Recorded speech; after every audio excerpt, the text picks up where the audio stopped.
Wow, পুচকে ইরাকের কাছে পাত্তাই পেলেন না যেন শক্তিশালী স্পেন। দর্শক, ম্যাচের শুরু থেকে আক্রমণে তাকলেও গোলে দেখা পাচ্ছিলেন না স্পেন। তবে 16 মিনিটে অবিশ্বাস্য গোল করেন স্পেনের হয়ে টরেস। তবে সেই গোল শোধ করে ফেলেন 11 মিনিটের ব্যবধানে ইরাকের প্লেয়ার দোস্টিগো। 27 মিনিটে অবিশ্বাস্য গোল করেন এ প্লেয়ার।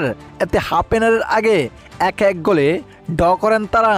দ্বিতীয়ার্ধের খেলা শুরুর অবিশ্বাস্য আক্রমণ করেন স্পেন।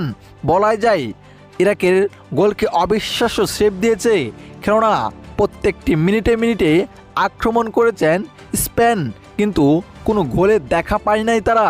ইরাকও আক্রমণ করলো, গোলের দেখা পেল না।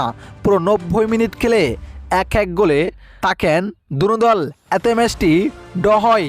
দর্শক, ইরাকের বিপক্ষে ম্যাচ ড করা মানে স্পেন হারা।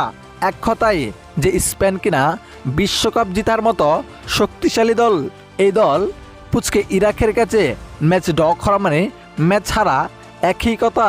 দর্শক, এই ম্যাচ নিয়ে আপনার মন্তব্য কি? অবশ্যই আপনার মতামতটি আমাদের ভিডিওর কমেন্ট বক্সে জানিয়ে দিবেন। ধন্যবাদ।